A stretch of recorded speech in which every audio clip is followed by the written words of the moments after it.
할렐루야. 이곳에 임재하신 하나님을 찬양합니다. 에스겔 33장. 여호와의 말씀이 내게 임하여 이르시되 인자야 너는 내 민족에게 말하여 이르라.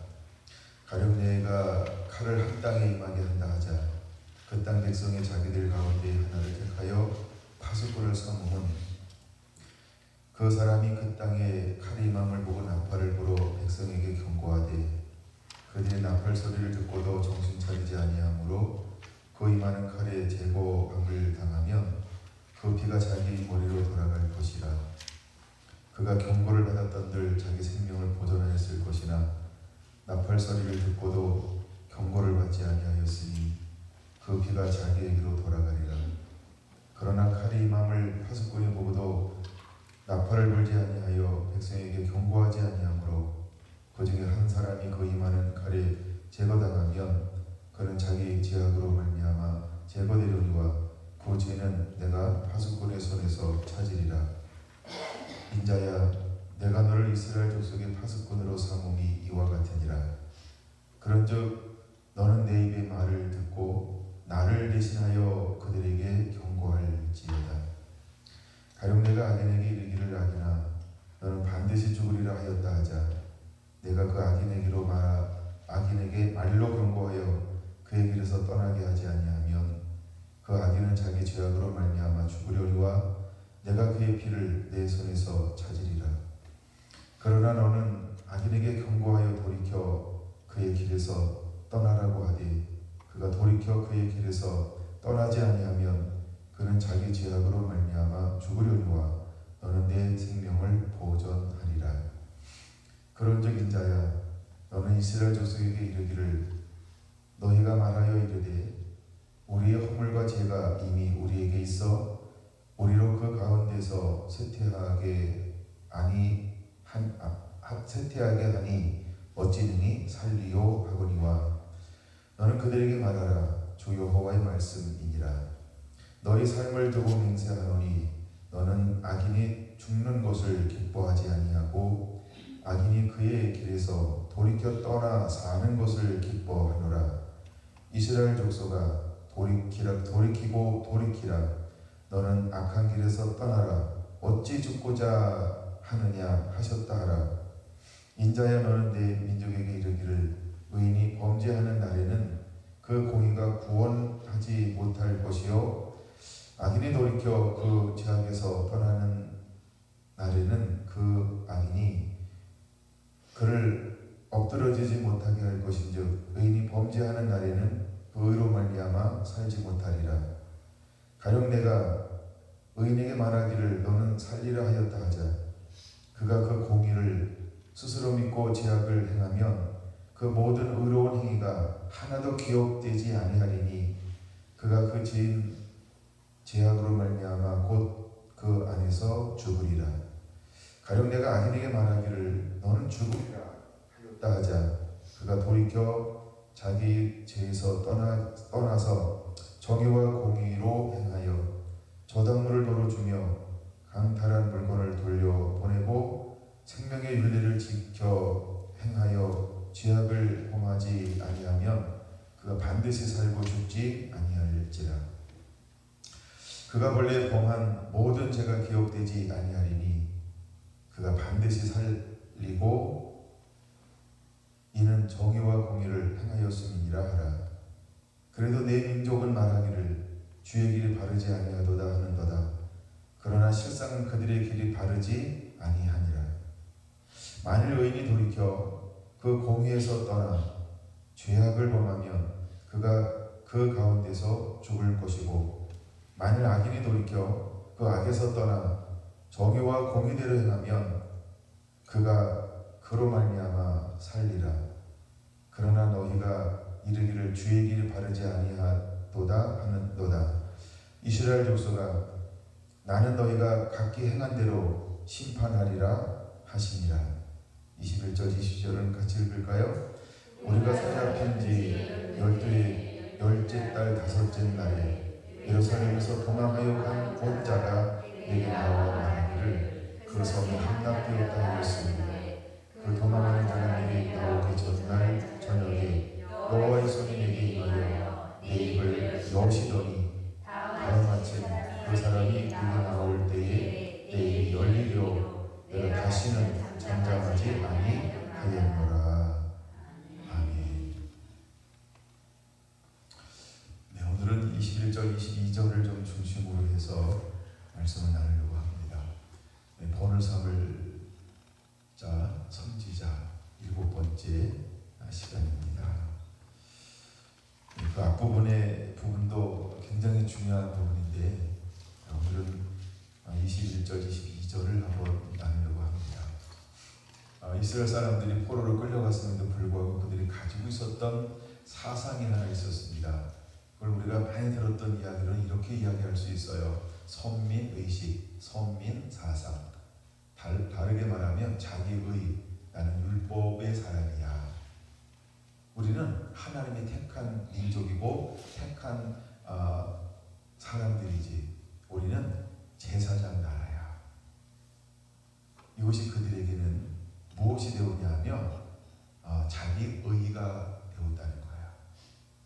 그래서 포로로 끌려갔음에도 불구하고 말씀에 불순종하고 있음에도 불구하고 많은 우상들을 섬기고 있음에도 불구하고 자기들이 당하고 있는 환난에 대해서 인정하지 않고 오히려 그에 대해서 불평하고 원망하는 이유가 어디에 있냐 하면 나는 바른데, 나는 말씀대로 살았는데, 나 율법대로 살았는데, 나 하나님의 기쁨이 되었는데, 난 하나님께 순종했는데 왜 우리에게 이런 일이 닥쳐야 돼? 여기서 오는 수많은 갈등들이 그 가운데 무엇으로 표출되고 있냐 하면 하나님을 알 수 없다.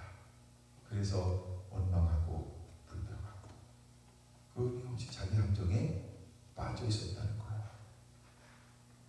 여러분, 구약의 수많은 시대가 어떤 것을 우리에게 보여주고 있냐면 자기 의에 빠졌을 때 오는 그 함정이 얼마나 무서운지를 보여주고 있어요. 자기 의에 빠졌을 때, 자기 의에 빠졌을 때 오는 이 함정을 우리에게 보여주고 있는 것입니다. 그 부분이 10절부터 20절까지를 쭉 다루고 있는 거예요. 여러분, 의인이 의롭게 살다가 죄를 범하면 그 의로 말미암아 자기를 구원할 수 있겠느냐? 그럴 수 없다는 거예요. 근데 우리는 어떻게 생각하고 있어요? 무슨 소리? 내가 의롭게 산 게 몇 년인데, 내가 헌신하고 희생하고 예배드리고 말씀 순종하고, 야 내가 저거 했잖아, 내가 저거 했잖아, 내가 이렇게 살았거든, 야 내가 한 거를 봐.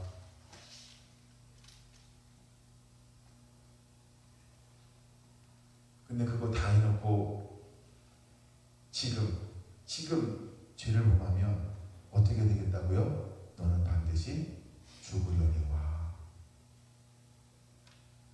여러분, 우리가 그럴 수 있다는 걸 알아야 돼요. 우리 성결한 교회도 그럴 수 있고요, 저도 그럴 수 있고, 장로님도 원사님들도 집사님들도 그럴 수 있다는 거예요. 내가 목사가 되기까지 여기까지 온 게 어딘데, 야 내가 목회로 25년 동안 온 게 어딘데, 야 해놓은 걸 봐. 내가 장로를 받기까지 어떻게 달려왔는데, 내가 권사를 임직하기까지 어떻게 달려왔는데, 이걸 봐. 여러분, 어쩌면 우리가 내가 생각하는 잘한 것, 이런 것들만 자꾸 드러나기를 원하고 거기에 꽂혀서 살 수 있다는 거야.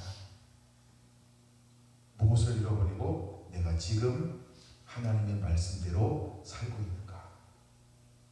내가 지금 하나님의 말씀 그대로 순종하고 있는가? 지금을 생각하지 않고요, 우리가 야 내가 달려온 길을 봐, 내가 했던 것을 봐, 내가 헌신했던 걸 봐, 내가 나를 통해서 하나님 이루신 것을 봐. 자꾸 옛 것을 추억하면서 그것을 바라보는 기쁨으로 산다? 안 된다는 거예요. 또 하나 말하는 게 반대죠. 죄인대로 살았어요. 죄 가운데 살았어요. 근데 말씀 듣고 복음 듣고 회심해서 돌이켰어요. 그래서 그 안에 공의도 행하고 정의도 행해요. 그러면 어떻게 한다고요?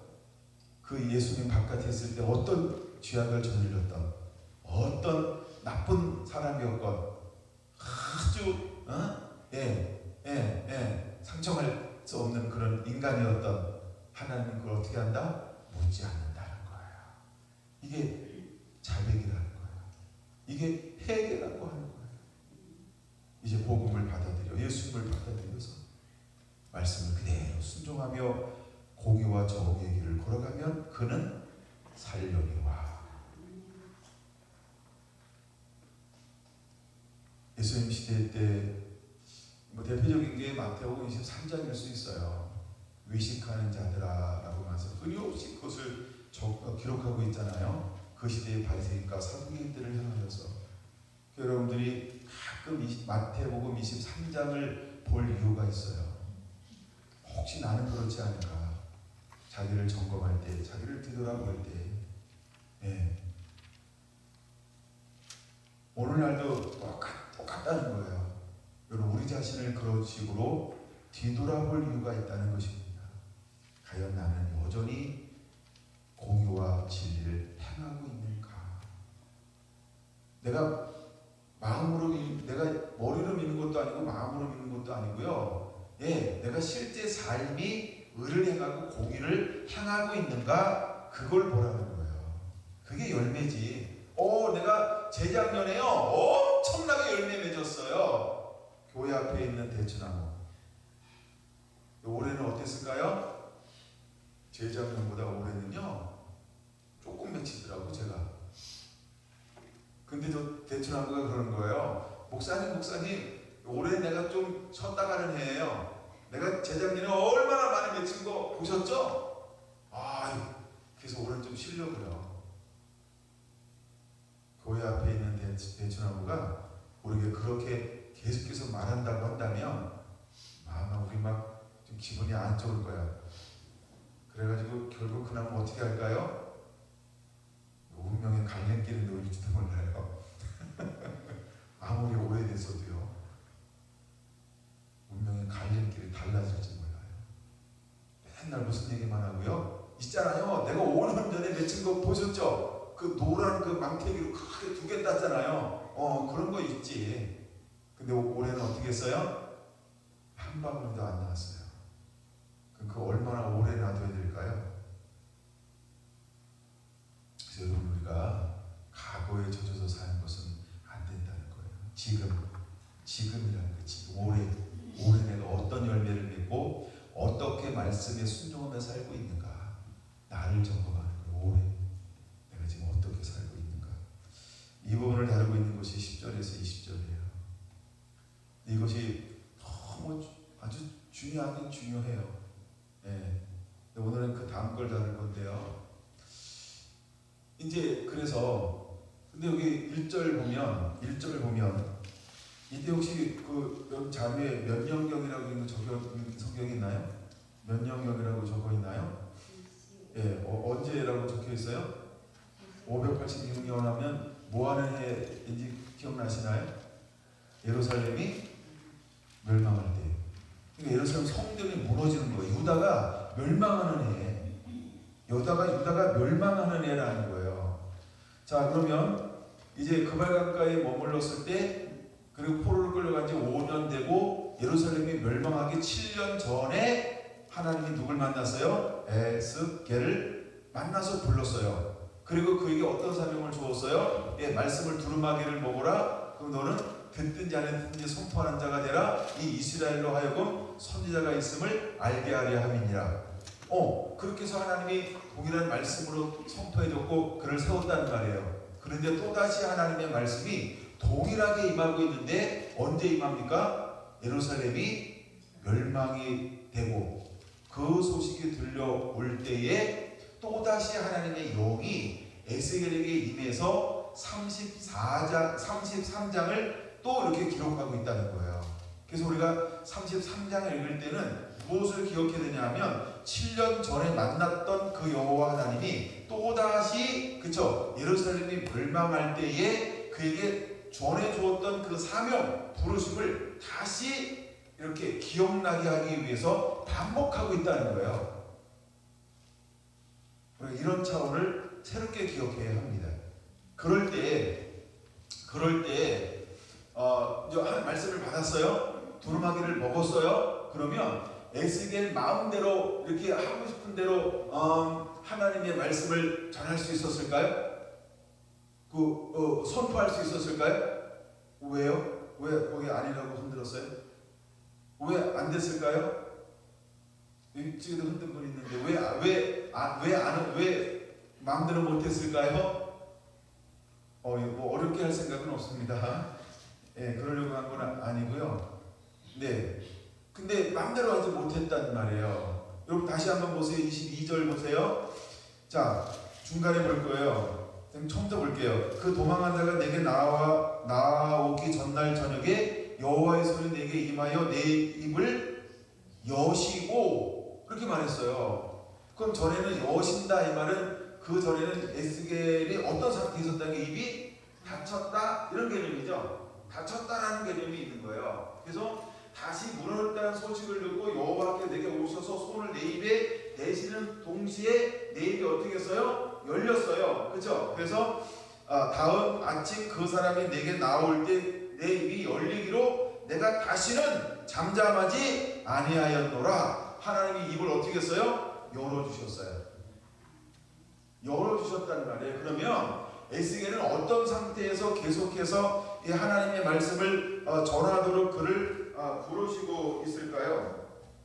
자, 그럼 우리가 몇 군데 한번 찾아보려고 합니다. 먼저는요, 3장 27절 정도 한번 봐야 돼요. 3장 27절 한번 볼게요. 자, 이제 두루마기를 3장 1절에서부터 쭉 두루마기를 먹었어요. 그 다음에 16절부터 여호와의 말씀이 내게 임하여 이제 나를 대신해서 이 17절에는 별표해 놓으세요. 예, 너는 내 입의 말을 듣고 나를 대신하여 그를 읽게 오라. 이렇게 이제 명령을 했단 말이에요. 그런데 하나님이 그에게 어떻게 만들었냐 하면 24절부터 볼게요. 주의 영이 내게 임하사 나를 일으켜 내 발로 세우시고 내게 말씀하여 이르시되 너는 가서 내 집에 들어가서 문을 닫으라. 아니, 선자로 수용 받았으면 어디로 가야 돼요? 하나님 보낸 곳으로 가야 되잖아요. 어쩌면 우리가 어떤 사역지장에서 가야 되는 것처럼 우리 생각할지 몰라요. 예, 성령의 권능이 내게 임하신 대로 권능을 받고 땅까지 이르러. 그러니까 이르러야 되는데 지금 뭐라고 생각하고 있었어요? 예, 오히려 집에 들어가서 문을 닫으라. 그러니까 우리가 생각하는 대로 생각하지 마세요. 다를 수 있다는 거예요. 매번 다를 수 있다는 거예요. 이것은 상식이야, 이건 기본이야, 이건 원리야 아닐 수 있어요. 그래서 문을 닫았어요. 그런 다음에 죽어서 너는 나를 대신해서 선포하는 자가 되라고 17절에 분명히 말씀했음에도 불구하고 하나님이 그를 어떻게 다루시는가. 25절 너 인자여 보라 우리가 내 위에 줄을 놓아 너를 동요매리니 내가 그들 가운데서 나오지 못할 것이라. 영어의 몸이 되었어요. 영어의 몸이 되었어요. 자유함을 박탈당했어요. 그런 다음에 보세요. 내가 내 혀를 내 입천장에 붙게 하여 내가 말 못하는 자가 되어 그들을 꾸짖는 자가 되지 못하게 하리니 그들은 패옥한 족속임이니라. 왜 하나님이 그를 벙어리가 되게 했을까요? 하나님은 분명히 말씀을 듣고 복음을 줬단 말이에요. 메시지를 줬어요. 근데 하나님이 그를 얽어매고 가두고 얽어매는 그들을 향하여서 뭐하지 못하게 했어요? 선포하지 못하게 했어요. 말하지 못하게 했어요. 그를 벙어리가 되게 했다니까. 입을 천장에 붙였어요. 하나님이요. 왜? 그들이 어떤 상태이기 때문에? 패옥한 족속이기 때문에. 그럼 하나님의 패옥한 족속인 걸 모르고 그를 세웠나요? 이미 다 2장에서 말씀했잖아요. 그는 나를 배반하고 얼굴이 뻔뻔하다. 예, 계속 그걸 강조했기 때문에 오늘은 그러니까 패옥한 족속에게로 하나님이 그를 보냈다는 말이에요. 그러면서 하나님이 그를 벙어리가 되게 만들어요. 그 다음 27절 같이 읽을게요. 그러나 내 입을 열리니 너는 그에게 이르기를 주 여호와의 말씀이 이러하시다 하라. 듣는 자들은 들을 것이요 듣기 싫은 자는 듣지 아니하리니 그들은 반역하는 족속이니라. 여러분, 오늘 이 시대에 우리에게 하나님의 말씀, 메시지, 계시가 임한다라고 한다면 우리는 이렇게 해야 할 줄로 믿습니다. 내가 임의대로 말씀을 받았으니까, 계시를 받았으니까, 뭘 하나님께서 내게 깨닫게 했으니까 입이 막 근질근질거려서 이거 빨리 가서 해야지. 아니요, 하나님은 예수를 그렇게 사용하지 않는다는 거죠. 예수님도 그렇게 사역하지 않았다는 거예요. 하나님께서 명하시지 않은 것 한 번도 먼저 행하신 적이 없어요. 허용하지 않은 것. 근데 왜 에스겔은 벙어리가 되게 만들었을까? 또 말씀을 받고 계시를 받고 벙어리가 된 사람이 있죠? 세례 요한의 아버지 스가랴라고 해요. 이 스가랴가 벙어리가 됐어요. 때가 되기까지 그가 벙어리가 되었어요. 그런데 태어나가지고 이름을 지으려고 하는데 현판을 달라 해가지고 이거 오한 이래가지고 입이 열렸어요. 그리고 그때부터 하나님을 찬양하며 장차 되어질 일들에 대해서 예언의 말씀을 풀어놓은 곳이 누가복음 2장에 1장에 기록되어져 있는 걸 볼 수 있어요. 근데 여기도 한 사람 하나님을 불렀어요. 불렀는데 은혜 받았는데 계시 받았는데 비밀을 가졌는데 뭐가 되었어요? 벙어리. 굉장히 얘기죠. 상상을 초월하는 상태가 된 거예요. 어마어마한 계시를 보여주고 어마어마한 은혜를 간직한 사람이 뭐가 되었어요? 벙어리요. 예. 근데 하나님이 필요하면 어떻게 하시겠다고 말씀하고 있어요? 27절, 그래서 27절은 별 표현해야 돼요. 내가 너와 말할 때에 내 입을 열 것이다. 그럼 여러분, 우리가 뭘 간직할 수 있어요? 종교의 영이요, 경험이요, 자기 사상, 자기 사고, 자기가 30살 때까지 됐던 학습했던 거, 이런 걸로 뭘 얘기할 수 있겠죠. 뭘 봤으니까, 환상을 봤으니까, 누굴 만났으니까, 하나님을 만났으니까, 무엇을 먹었으니까, 두루마기를 먹었으니까, 임의대로 이거 하라고 준 거로구나, 이거 이야기하라고 보여준 거로구나, 이거 말하라고 나한테 먹게 했구나, 내가 앞서갈 수 있다는 거야. 내게 어떤 능력, 어떤 체험, 그렇죠? 어떤 신비, 내게 무엇이 있다 할지라도 하나님은 그걸 원치 않아요. 이게 뭔지 아세요? 하나님보다 내가 앞서가는 걸 원치 않는다는 거예요. 철저하게.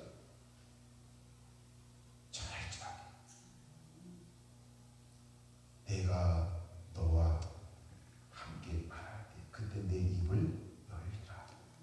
하나님이 말씀을 줄 때만 입을 열라는 거야. 생각으로 하지 말고, 경험으로 하지 말고, 은혜로 하지 말고, 내 가치관으로 하지 말고, 내 성질로 하지 말고, 내가 하지 말라는 거야.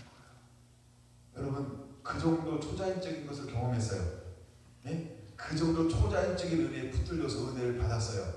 그리고 남들이 못하는 막 두루마기를 줘서 먹었는데, 야, 이게 막 머릿속에 뱅뱅뱅뱅 돌고요, 기가 막힌 거예요. 이게 풀어졌다는 말이에요. 그럼 뭐 하고 싶을까요? 이제 직장 그만두고 사이클을 가야지.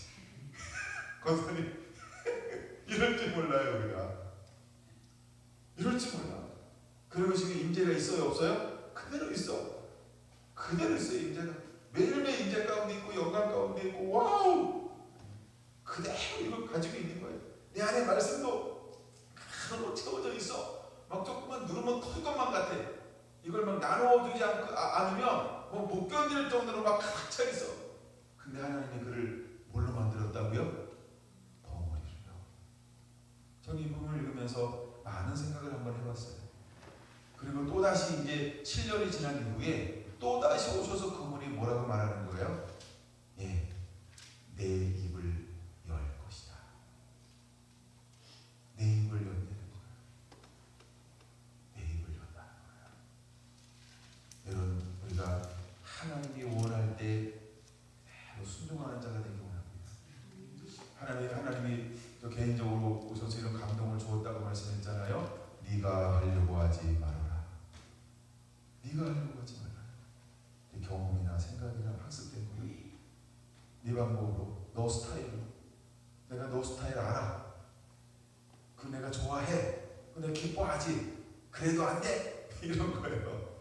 예. 또 우리가 뭐 좋은 것만 있겠어요? 너 스타일에 섞여 있어. 내가 보기에 안 좋은 게 너무 많아. 하지 마. 네가 하려고 하지 마. 뭐 이래서 하지 마. 그러니까 크게 두 가지로 하지 마. 이럴 수 있죠. 근데 하여간 네가 하려고 하지 말아라. 난 그 말이 무슨 말인지 그냥 개인적으로 이해가 됐어요. 하나님 우리에게 동일한 걸 요구할 수 있어요. 근데 하나님 우리에게 그 은혜를 부어줄 거라는 거예요. 1장에 초자적인 영역을 부어줄 거예요. 하나님의 보좌를 볼 거예요. 때로는 오늘날도 하나님이 우리를 천국으로 우리를 이렇게 이걸 입신이라고 부를 수 있을까요? 입신이 아니면 또 어떤 많은 책들을 보니까 천국에 올라가는 이런 사람들도 있더라고요. 또 제가 최근에 본 어떤 책은요, 지금도 올라가 있는 사람이 400에서 500명이 있다. 그분이 보고서 책에 적어놓은 걸 말하는 거예요. 이야, 그 중에 나는 제의가 됐지만, 물론 제의된 사람들도 많죠. 하여간 그런 하나님이 특별히 초청한 사람도 있어요. 그래서 천국을 안내하면서 지금도 메신저의 역할, 뭔가 비밀한 일을 이 땅 가운데 하나님 나라를 수행하는 사람들이 있다는 거예요. 그럼 그분들의 부르심의 사명이니까 그대로 존중하기로 하죠. 그리고 우리에게 그런 일이 일어나면 때로는 우리도 여러분 이렇게 하고 감당해야 될지는 몰라요. 아무도 모르게 그저 하나님과 나 사이에서 하라고 한 그 사명을 다 감당해내는 사람. 하여간 그런 거. 그래서 하나님께서 1장에서 어마어마한 걸 보여줬어요. 그리고 2장에 와서 뭘 줬어요? 야, 두루마기를 먹어. 놀라운 사명을 그에게 안겨주었다는 말이에요. 그러고 나면 너는 나를 대신하여 내 말을 전하는 자가 되라. 야, 그 정도 음성을 들으면 대단한 거 아닌가요? 그런 음성을 우리가 들었다 그러면, 근데 음성을 듣는 동시에 내 안에 뭐가 있는 걸 내가 눈치챘어요? 하나님의 영광, 하나님의 말씀. 뭔가 내 안에 전에 없는 것이 막 있는 게 실제로 느낍니다. 하나님의 영광이 임하면, 우리가 성령의 영으로 충만하면요, 전에 없는 게 내게 있는 걸 그냥 내가 다는 아니지만 그저 많은 걸 느낄 수 있어요.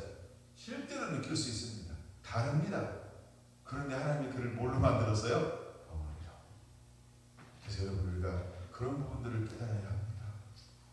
근데 이제 하나님은 점점 그 입을 열 시간으로 우리를 인도하고 있다는 거예요.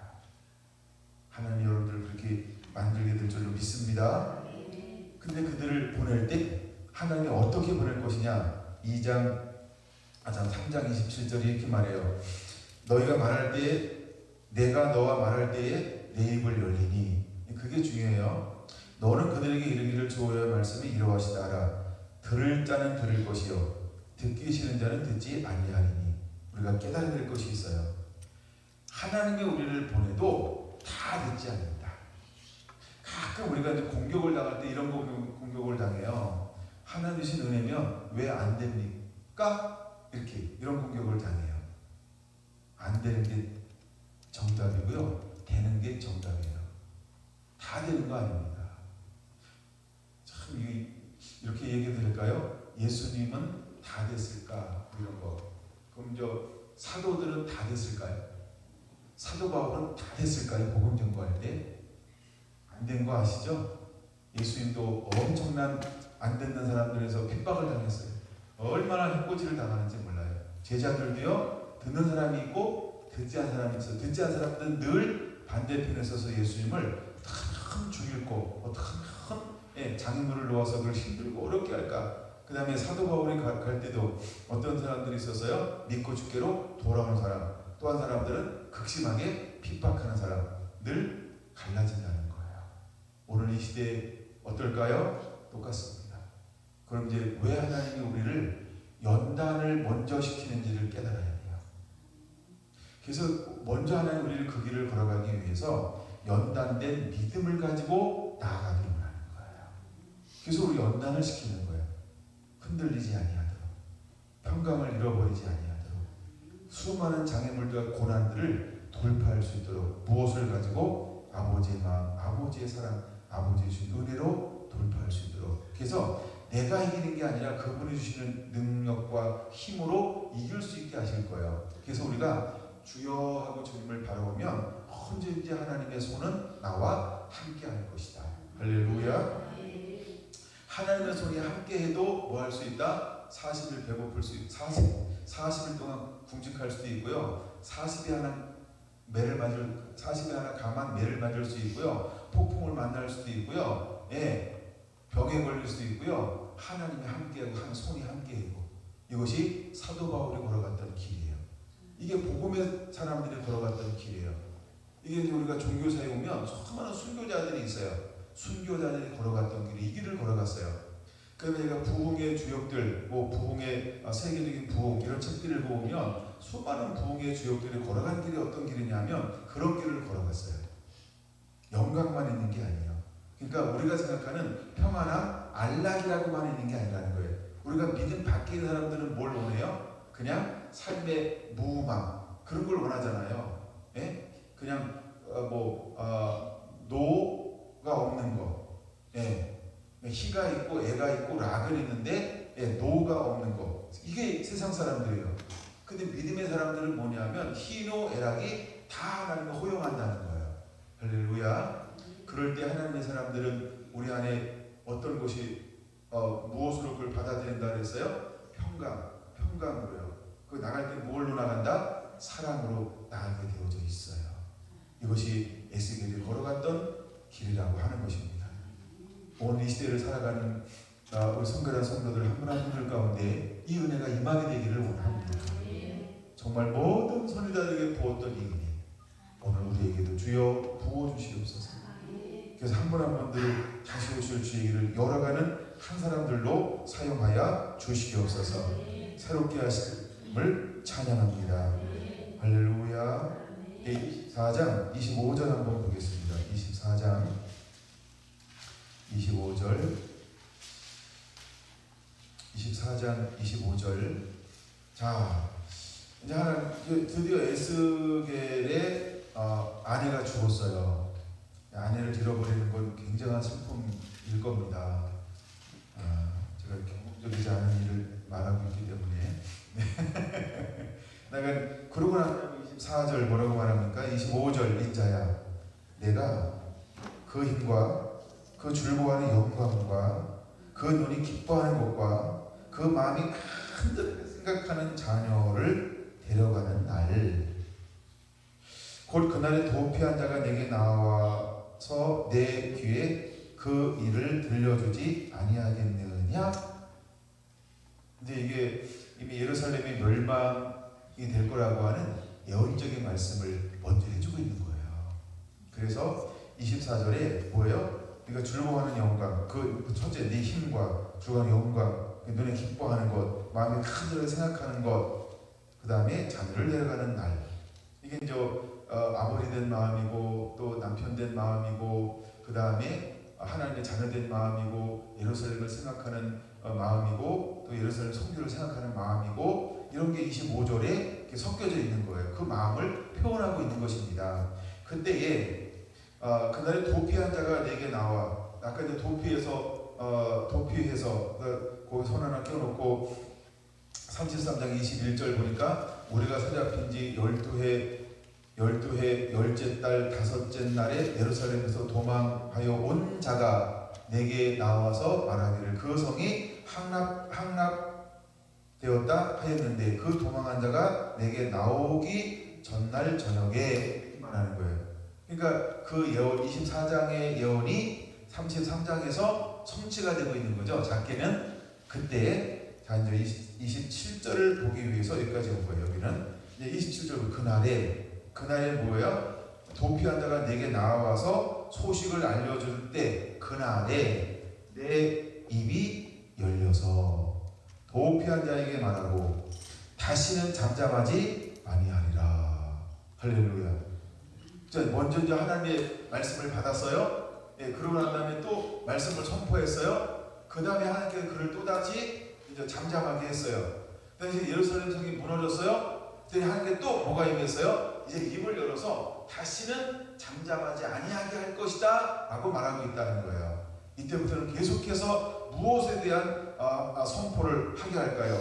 34장부터 이제 33장부터 24장부터 39장까지는 예루살렘이 어떻게 회복될 것인가, 이 부분에 대해서 하나님이 계속해서 계시의 말씀을 주고 있어요. 24장까지는 어떻게 심판할 것인가에 대해서 말씀을 해주고 있어요. 그런 말씀이 기록되어져 있는 것입니다. 그래서 예루살렘을 향한 하나님의 심판이 1장에서 24장까지 기록되어져 있다면, 이제 이방 나라를 향한 하나님의 심판이 25장에서 34장까지 기록되어져 있어요. 그리고 이제 BC 586년에 예루살렘이 함락된 시점을 기준으로 하여서 하나님께서는 33장부터는 하나님께서 그 땅의 약속의 땅을 회복하실 것이라고 하는 메시지로 38장까지 쭉 이제 기록되어져 있습니다. 그래서 이제 다시 뭐예요? 하나님의 선지자 에스겔의 입을 잠잠하지 않게 할 거라고 하는 거예요. 다시 잠잠하지 않게 할 거라고 말하는 거예요.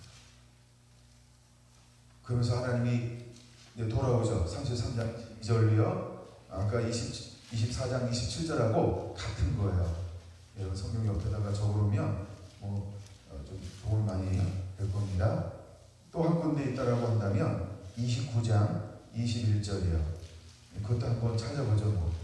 29장 21절. 그날에 나는 이스라엘 족속에게 한 뿔이 돋아나게 하고, 나는 또 내가 그들 가운데서 입을 열리게 하리니 내가 여호와인 줄 그들이 알리라 라고 말하면서, 하나님은 때가 되면 무엇을 하게 될 거라고 끊임없이 말씀하고 있어요. 하나님의 선지자의 입을 닫히지 않게 할 것이다. 이 말은 뭐냐 하면, 하나님이 끊임없이 그들 가운데 소통할 것이다, 계시를 줄 것이다, 임재할 것이다. 그럼 우리가 말라기 시대부터 세례 요한이 일어나는 시기까지를 어떤 시대라고 우리가 바라보고 있죠? 영적 암흑 시대. 이 말은 무슨 말이에요? 입이 닫힌 시대. 그러니까 공개적으로 하나님의 선지자를 보내지 않았어요. 입을 닫아버렸어요. 말씀하지 않았어요. 그래서 영적 암흑이에요. 여호와 영광이 희미한 엘리 대장 때가 아니라 하나님의 음성이 하나도 전달되지 않는 시대, 이런 시대였단 말이에요. 근데 하나님이 이제 뭘 하겠다는 거예요? 내 입을 다시는 닫지 않을 것이다. 하나님의 계시를 열어놓겠다는 거예요. 할렐루야. 그럼 오늘 주님이 점점 다가오는 이 시대는 어떤 시대일까요?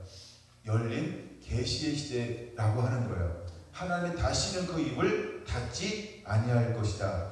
그러므로 우리는 요엘의 성령이 임하면 꿈을 꾸고 환상을 보고 예언하리라. 예언이 뭐예요? 하나님의 말씀을 받아서 이 땅 가운데 풀어놓는 거예요. 그래서 우리가 전신갑주를 입고 나갈 때 성령의 검, 곧 하나님의 말씀을 가지라. 그 말씀이 단순히 복음일까요? 아닙니다. 이것을 요한계시록은 하나님의 말씀과 예수 그리스도의 복음이라고 말하고 있어요. 그래서 우리가 두 가지를 가지고 나아가게 할 것입니다.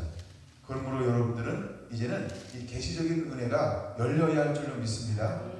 아멘. 아멘. 에스겔처럼 이제 하나님이 우리를 이렇게 몰라요. 에스겔처럼 부를지 다르게 부를지는 몰라요.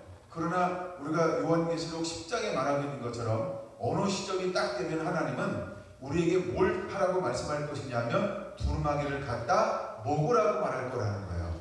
그때 우리가 주인공이 돼야 합니다. 두루마기를 먹을 수 있는 주인공. 와, 너무 위대하고 큰 거 아닌가요?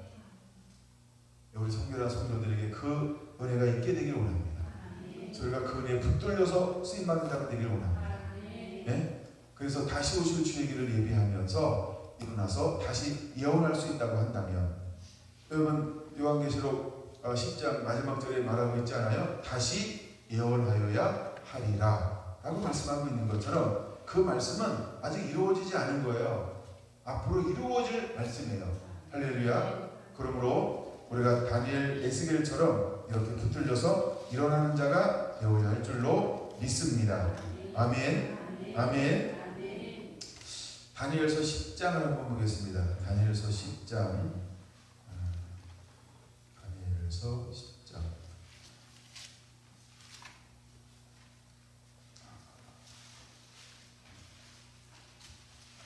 다니엘서 10장. 하나님이 한 사람을 일으키는데 어떻게 일으키는가를 한번 보고 싶습니다.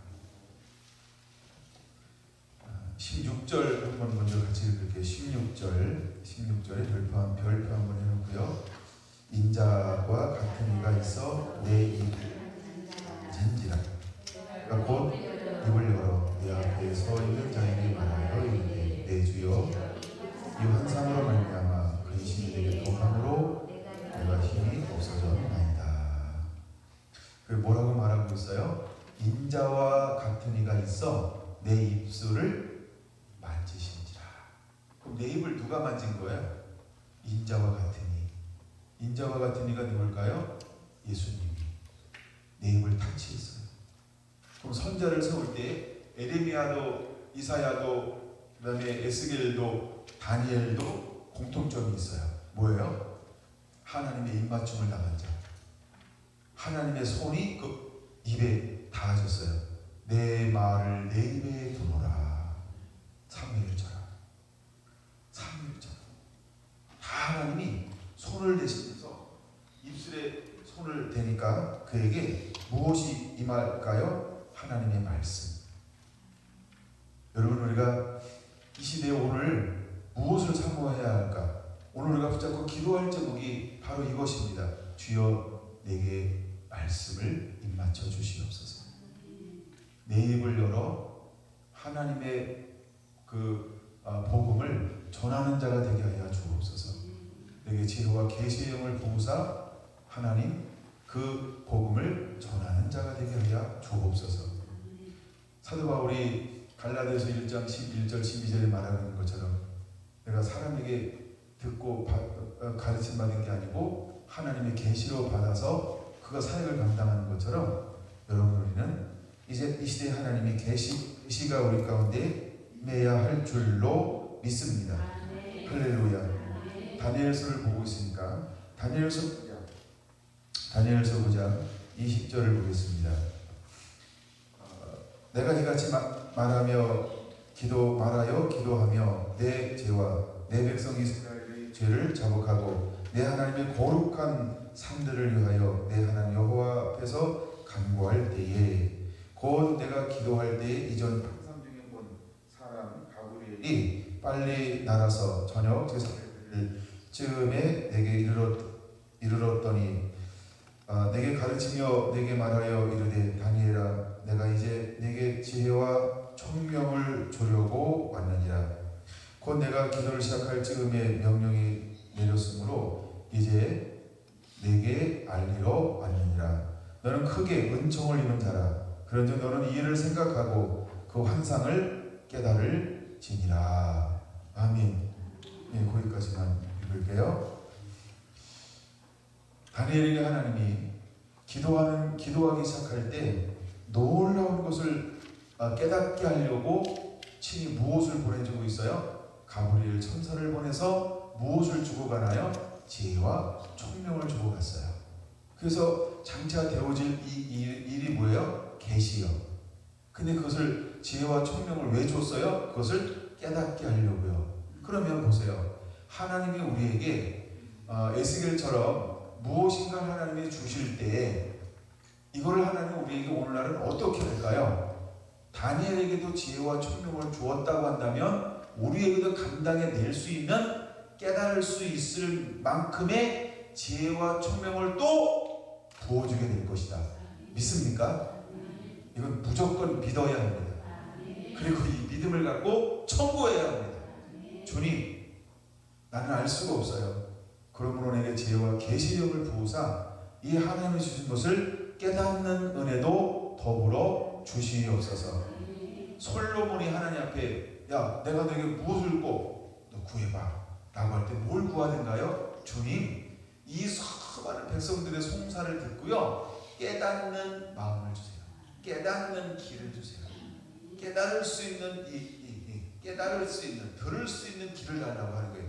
듣는다, 이게 뭐예요? 깨달을 수 있는 귀. 다른 데는 뭐라고 번역해놨어요? 지혜를 구하였더니, 이렇게 말하는 거예요. 그랬더니 하나님이 그에게 지혜 플러스 듣는 귀 플러스 깨닫는 것 플러스 뭘 줬어요? 예, 모든 걸 더불어 주었어요. 마찬가지로 하나님이 이 시대에 마지막 주에 오실 길을 예비하고 이제 수많은 사람들을 미혹받아 진리를 떠난 사람들을 진리 가운데로 돌아오게 하기 위해서 우리에게 메시지, 계시, 하늘의 음성을 들려줄 때 무엇과 더불어 주실까요? 지혜와 총명과, 그쵸? 이것을 거다가 손 하나 껴놓고 고린도전서 12장으로 한번 가보겠습니다.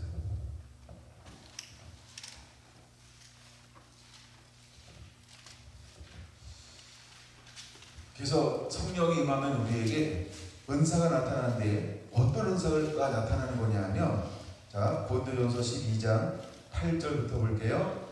어떤 사람에게는 성령으로 말미암아 지혜의 말씀을, 어떤 사람에게는 같은 성령을 따라 지식의 말씀을, 다른 이에게는 같은 성령으로 믿음을, 어떤 사람에게는 한 성령으로 병 고치는 은사를, 어떤 사람에게는 능력 행함을, 어떤 사람에게는 예언함을, 어떤 사람에게는 영들 분별함을, 다른 사람에게는 각종 방언 말함을, 다른 어떤 사람에게는 방언들을 통역함을 주나니 이 모든 일은 같은 한 성령이 행하사 주의 뜻대로 각 사람에게 나누어 주시는 것이니라. 할렐루야.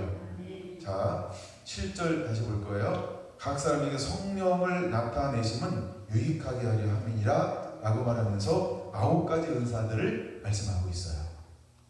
여러분, 왜 신약시대에는 다니엘에게 보았던 지혜와 총명을 왜 준다 했어요? 깨닫게 하려고요. 깨닫게 하려고요. 마찬가지로 성령이 임했을 때 그들에게 나타난 은사는 무엇을 위해서 나타난 걸까요? 유익하게 하기 위해서. 이 말은 뭐냐면 하나님의 나라와 의를 이루기 위하여.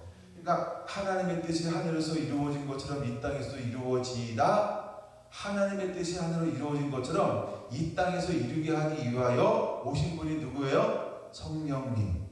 그래서 성령님이 우리에게 은사를 나눠주는 거예요. 무엇을 위해서? 하나님의 뜻을 이 땅에 하나님의 사람들을 통하여 이루기 위해서. 할렐루야. 그러므로 우리는 이 9가지 은사를 받아야 합니다. 받고 나서 활성화시켜야 할 줄로 믿습니다. 그래야 수많은 미혹돼서 진리를 떠난 사람들을 생명 가운데로 돌아오게 할 수 있습니다. 내 인간능으로 할 수 없어요. 지식으로 할 수 없어요. 철학으로 더더욱 할 수 없어요. 경험으로 할 수가 없어요. 내가 이렇게 은혜 받았는데 그것까지가 안 돼요. 그건 그냥 간증이지. 그건 그 사람이지. 그렇죠? 우리가 은혜 받는 통로가 다 똑같습니까? 다 다르죠? 네, 그래서 내가 받은 것까지가 안 된다는 거예요. 그러므로 우리는 내가 가진 것은 은혜는 끼칠 수 있어요. 그렇죠? 은혜는 됩니다. 그러나 각각 다 다른 거예요. 그래서 우리가 각각 하나님 앞에 나가야 돼요. 그래서 하나님은 각 사람에게 각가지 은사들을 부어주는 거예요. 할렐루야. 네, 하나님이 다니엘에게 이렇게 나타나셔서 깨닫게 하려고 그런 은혜들을 부어주었어요. 다니엘서 10장을 좀 더 볼게요. 다니엘서 10장을 보니까 이 에스겔을 하나님께서 어디 강에서 만나줬어요? 깃대겔 그발강가에서 만나준단 말이에요. 근데 다니엘은 하나님이 어디서 만나는가 보세요. 깃대겔 강에서 라고 말하고 있어요. 그렇죠? 깃대겔 강에서 하나님이 그를 만나서 계시를 보여주고 있습니다. 근데 어떤 계시를 보여주냐 하면 10장 1절 마지막 부분, 그 환상을 깨달으니라 하면서 쭉 봤어요. 5절 6절만 볼게요. 시작. 그때 내가 눈을 들어 바라본 적 한 사람이 세마포옷을 입었고 허리에는 오바스 순금띠를 띠었더라. 그의 몸은 황옥 같고 그의 얼굴은 공깃빛 같고 그의 눈은 햇불 같고 그의 팔과 발은 빛난 돌과 같고 소리는 무리들의 소리와 같더라. 여러분, 누굴 보는 겁니까? 예수 그리스도. 이게 요한계시록 1장 13절에서 16절 보여주고 있는 예수님의 모습과 비슷하죠? 네. 그러니까 지금 예수 그리스도의 모습을 누구한테 보여주고 있는 거예요? 다니엘에게 그의 눈을 열어서 환상 가운데 깨닫게 하라고 말하면서 뭘 보여주고 있어요? 열린 하늘을 경험하게 하는 거예요. 보호자에 계신 그 아직 예수님이 아직 보호자 우편에 영광을 입으신 모습으로가 아니고, 근데 여기는 어린 양 예수라고 부르지 않잖아요. 왜? 아직 오시지 않았으니까. 그리고 십자가를 지고 가시지 않았으니까 어린 양 예수라고 부르진 않아요. 그들과 이 모습은 마치 무엇을 보는 것과 같아요? 그렇죠. 예, 영광을 입으신 어린 양 예수 그리스도의 모습을 보는 것과 같은 모습을 보여주고 있다라고 하는 거예요. 물론 다니엘서 12장 6절과 7절에도 비슷한 모습이 기록되어져 있습니다. 자, 그런 다음에 자 이제 10절 봅니다. 다니엘서 11장 10절입니다. 한 손이 있어 나를 어루만지기로 내가 떨었더니, 떨만 하겠죠. 예. 그가 내 무릎과 손바닥이 땅에 닿게 일으키시고 내게 이르시되 큰 은총을 받은 사람 아니라. 여러분, 하나님이 에스겔을 불렀다. 하나님이 야고보 사도를 통해서 미혹받아 진리를 떠난 사람들을 누가 돌아서게 할 것인가? 이 돌이키는 사람은 하나님이 보실 때 어떤 사람일까요? 이 다니엘로 말하면 크게 은총을 받은 사람이라는 거예요. 크게 은총을 받은 사람. 할렐루야. 그럼 여러분, 우리가 무엇과 끊임없이 씨름을 하고 있어야 될까요? 첫째, 죄와 끊임없이 씨름을 해야 합니다. 둘째는요, 하나님의 말씀 속에 깊이 잠기는 거와 씨름해야 할 줄 믿습니다. 아멘. 다니엘은요, 하나님의 그를 뭐라고 불러요? 큰 은총을 받은 사람 다니엘아, 내가 내게 이런 말을 깨닫고 일어서라. 내가 내게 보내심을 받았느니라 하더라. 그가 내게 이 말을 한 후에 내가 떨며 일어서니. 제가 이상하게 읽고 있어요. 그가 내게 이르시되 다니엘아, 두려워하지 말라. 내가 깨달으려 하여 내 하나님 앞에 스스로 겸비하기로 결심하던 첫날부터 내 말이 응답받았으므로 내가 내 말로 말미암아 왔느니라. 건너뛰고 14절, 이제 내가 마지막 날에 내 백성이 당할 일을 내게 깨닫게 하러 왔노라. 이는 이 환상이 오랜 후의 일임이라 하더라. 그러면서 하나님이 무엇을 만들어주는 거예요? 16절, 인자와 같은 이가 있어 내 입술을 만지더라. 하나님의 에스겔을 불러서 사용할 때와 똑같이요. 다니엘을 하나님께서 불러서 비밀한 것들을 보여주시고 영광을 보여주시고 장차 되어질 계시를 보여주고 난 다음에 그의 입술을 만지면서 다시 은혜를 부어주고 있는 걸 볼 수 있어요. 여러분, 오늘 우리가 기도할 때 주님, 내게도 하나님 하늘의 문을 열어 주옵소서. 그리고 하나님 내게도 찾아와 주시옵소서.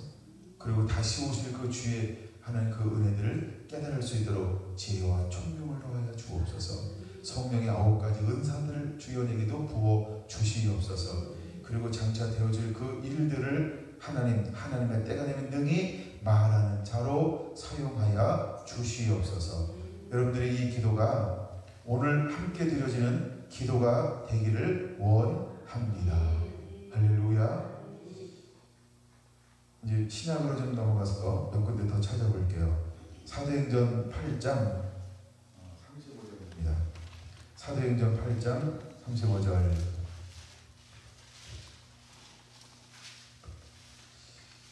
찾으셨나요? 자, 하나님이 이제 빌립을 에디오피아 내시에게 보냈는데 어떻게 역사하니까? 시작. 빌립이 입을 열어 이들도 시작하여 예수를 가르쳐 복음을 전하니. 할렐루야. 지금 빌립에게 어떤 은혜가 임한 거예요? 그 입에 하나님의 말씀을 입맞춰 주었어요. 내 입에 네 말을 두었노라. 내 말이 하나도 땅에 떨어지지 않게 하겠다. 여기 이런 말씀이 누구에게도 그대로 나타나고 있는 수사 중에 한 사람인 빌립에게도 그 은혜가 그대로 임하는 것을 볼 수 있어요. 10장 34절 시작. 베드로가 입을 열어 말하되 내가 참으로 하나님은 사람의 외모를 보지 아니하시고 각 나라 중 하나님을 경외하며 의를 행하는 사람은 다 받으신 줄 깨달았도다. 베드로가 입을 열어라고 할 때 이 고넬료에게 보내신 분은 누구예요? 그쵸? 예수님. 그러면 베드로에게 복음을 전하게 하시는 분은 누구예요? 예수님. 그가 입을 열어 할 때 입을 열어주신 분 누구예요? 예수님. 우리가 성령님 이럴 수도 있지만, 그래서 베드로를 통하여 입을 다스리고 주관하는 분이 누구라고 하는 거예요? 그렇죠? 예수님. 여러분, 우리에게도 그 시마다 그때마다 이 입이 그분에게 붙들림당하게 되기를 예수님의 이름으로 축원을 드립니다. 할렐루야. 사도행전 1장 16절 보겠습니다.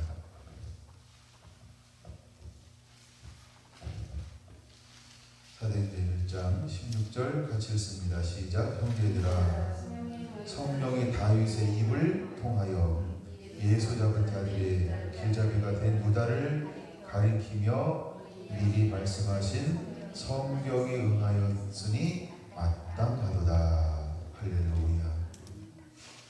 자, 하나님은 다윗을 통하여 무엇을 미리 보여줬어요? 계시. 그래서 이렇게 말하는 거예요. 성령이 다윗의 입을 통하여 라고 말하는 게 뭐예요? 이미 다윗에게 하나님이 계시를 부어줬어요. 그럼 다윗도 선포할 때 무엇을 선포하는 거예요? 하나님의 계시. 그렇죠? 그 다음에 3장 18절 보겠습니다. 3장 18절 시작. 그러나 하나님 모든 선지자의 입을 통하여 자기의 그리스도께서 고난 받으실 일을 미리 알게 하신 이루셨느니라. 21절 하나님이 영원 전부터 거룩한 선지자들의 입을 통하여 말씀하신 바 만물을 회복하실 때까지는 하늘의 마땅히 그를 받아 두리라. 할렐루야. 그러므로 우리가 왜 입을 열고 닫는 것이 중요한지 알죠? 하나님 다윗뿐만 아니라 누구의 모든 입술을 주관하셨어요? 그냥 선지자가 아니고 18절에 그렇죠. 감사합니다. 모든 선지자들의 입을 통하여. 할렐루야. 그러면 이제 다시 오실 주의 길을 열어가고 준비할 우리들을 하나님 무엇을 주장하실까요? 우리의 입, 우리의 입술을. 그래서 우리의 입술은 연단된 금을 쏟아내는 입이어야 할 줄로 믿습니다. 믿음을 선포하는 거예요. 믿음이 뭐예요? 하나님의 말씀이요.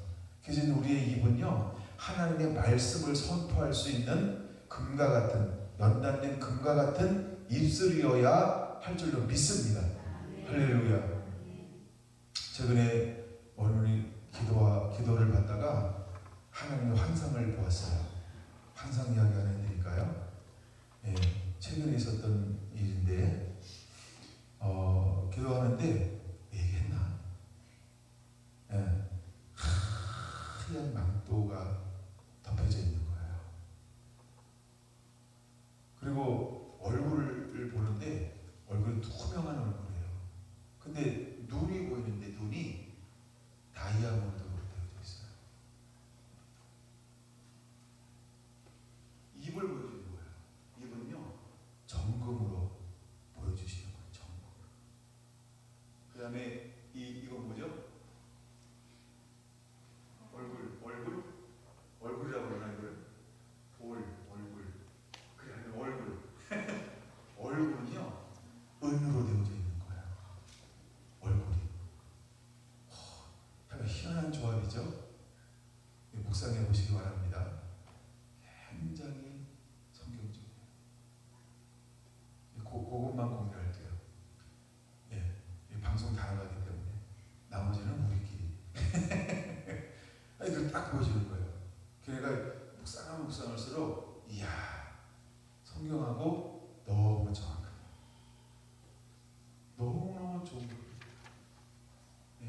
칼을 들고 있는데 내가 망토를 딱 입고 있는데 망토가 여기 이렇게 하얀 솜이 달려있어요. 이렇게 목에. 그리고 밑에까지 쫙 늘어뜨는데 투명한 망토. 투명한 망토에 희고 깨끗한 세마포 옷을 입은 것처럼 마치 그 요한계시록 19장 말씀처럼 희고 깨끗한 세마포 있죠? 망토가 그렇게 되어 있어요. 네. 거기까지 궁금해하시나? 그런 환상을 하나님께 보여주셨어요.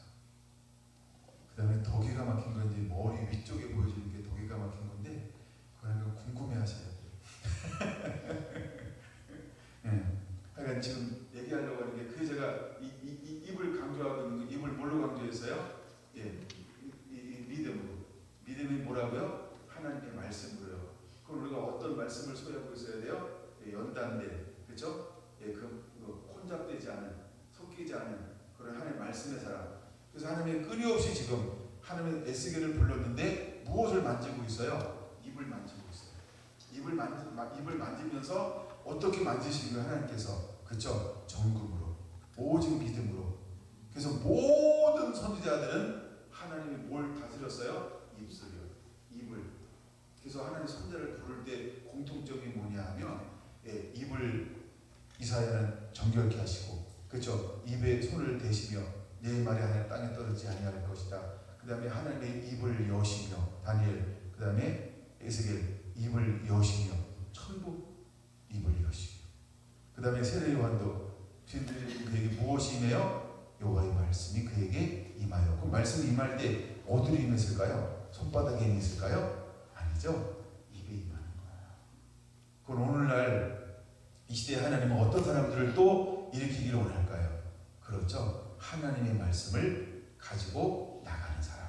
그래서 우리가 전신갑주를 입는데 우리의 입에는 뭐가 있는 거예요? 하나님의 말씀. 근데 이걸 뭐라고 표현해요? 성령의 검. 우리 입에는 말씀이 있는데 그걸 뭐라고 표현한다? 성령의 검. 그래서 요한계시록 1장에 보면 예수님의 입에서 말씀이 나오는데 뭐같이 나온다? 양날을 가진 검 같은 말씀. 할렐루야. 그래서 시편에도 하나님의 말씀은 양날 가진 검이죠. 잠언에도 하나님의 말씀은 검으로 소개되어지고 있죠. 그래서 마지막에 하나님은 우리가 무엇을 간직하기를 원할까? 그렇죠? 말씀의 검을 간직한 자가 되기를 원하는 것입니다. 여러분, 이것은 임의로 가질 수 있는 게 아니에요. 하나님이 그 은혜를 부어줘야 되는 거예요. 말씀의 영이 임해야 되는 거예요. 할렐루야. 하나님의 말씀의 영을 우리 가운데 부어주면 여러분 우리 안에 그런 은혜가 임하게 될 줄로 믿습니다. 아멘. 아멘. 예. 그 다음에 이제 하나 더 올 건데요. 에베소서 6장 19절, 아까 이제 전신갑주 이야기 충분히 했고, 누가복음 12장 12절 하나만 보고 마칠게요. 누가복음 12장 12절.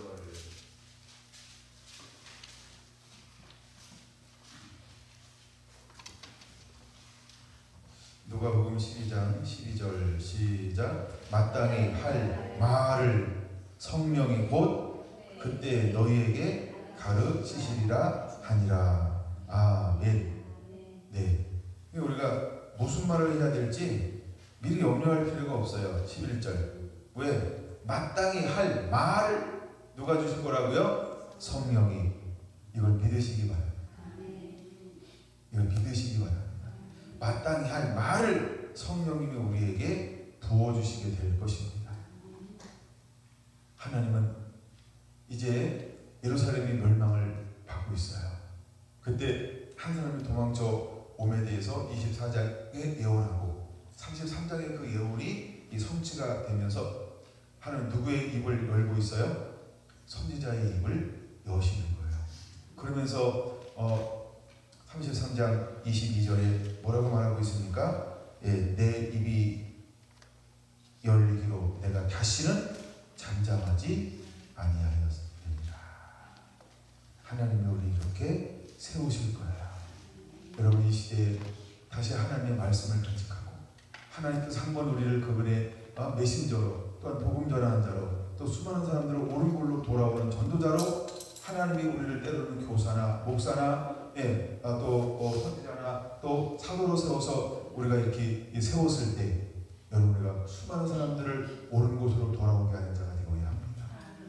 교회를 든든히 세우는 자가 되어야 합니다. 하나님의 나라 이 봉사를 하기 위해서 세움받은 자들이 되어야 합니다. 하나님이 기뻐하는 그 일을 이루기 위해서 이걸 온전하게 함 이렇게 표현하는데 우리가 온전케 하기 위해서 이제 이 한 말씀을 가지고 나아가는 자들로 일어서게 되기를 예수님의 이름으로 축원을 드립니다. 할렐루야.